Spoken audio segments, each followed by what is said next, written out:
Hello everyone, আশা করি তোমরা সবাই ভালো আছো। অনেক দিন পর একটা ছোট ভিডিও নিয়ে আসলাম তোমাদের কাছে। সবার আগে তোমাদেরকে নতুন বছরে শুভেচ্ছা, হ্যাপি নিউ ইয়ার সবাইকে।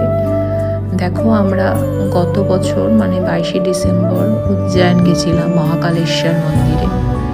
তো ভীষণ সুন্দর লেগেছিল মন্দিরটা। এটি মন্দিরের ভেতরেরই এক একটা দৃশ্য দেখাচ্ছি।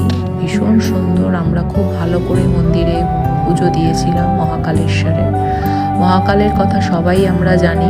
উজ্জয়নে যেটা, আমরা ইন্দোর থেকে ফ্লাইটে করে গেছিলাম। আমরা বলতে আমি, আমার হাজবেন্ড আর আমার ছোট্ট ছেলে পপিন্স। তো খুব ভালো লেগেছিল। মানে আমার ছেলের স্কুলের ছুটি ছিল, ক্রিসমাসের ছুটি পড়েছিল, তো সেটাতেই আমরা বেরিয়েছিলাম। আমরা উজ্জয়ন থেকে আমাদের মধ্যপ্রদেশের যাত্রাটা শুরু করেছিলাম। আমি এরপর এক এক করে সমস্ত ভিডিও তোমাদের সামনে দেখাবো তোমাদেরকে। এইটা দেখো, আমার এই ছোট ছেলে পপিন্স দুষ্টুমি করে যায় সারাক্ষণ। এই ভেতরটা, এটা হচ্ছে মহাকালের ভেতরে পুরো মন্দিরটা, উজ্জয়নের যেটা মহাকালেশ্বর মন্দির সেটা। আমরা 22 তারিখ পৌঁছেছিলাম রাত্রির 12টার সময় ইন্দোর থেকে, কলকাতা থেকে ইন্দোরে ফ্লাইটে। দারুণ একটা জায়গা, এখানে গান বসেছিল। দেখো, এরা মন্দিরের ভেতরে খুব সুন্দরভাবে গান করছিল।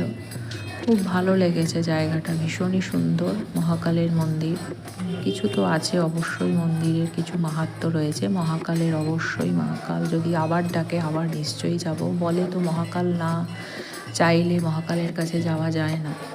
তো আমাদের ভীষণ ভালো লেগেছিল। এটা 23 তারিখ সকালে আমরা পুজো দিয়ে দিয়েছিলাম, একদম সকাল সকাল। ঠান্ডা ছিল ভালোই, জানি না আমার সেদিন একদমই ঠান্ডা সেরকম লাগেনি। তো মন্দির দর্শন করলাম, ভালো লাগলো, মনটা মানে খুব ভালো হয়ে গেল।